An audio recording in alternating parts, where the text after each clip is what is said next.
Sí, la verdad que estamos acabando el torneo muy bien.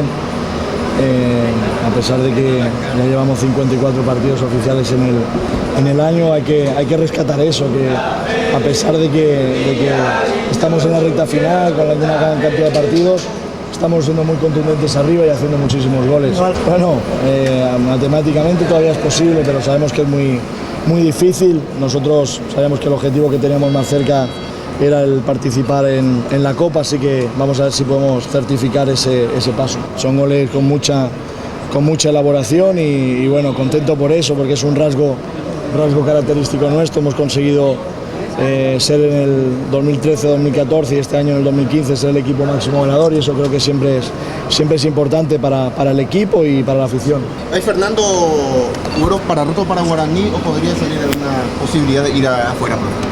No, ahora, como hemos dicho, ahora hay que acabar estos dos partidos y después con tranquilidad sentarnos con el presidente y hablar. Ahora mi cabeza está aquí en Guaraní y la idea es esa, seguir aquí.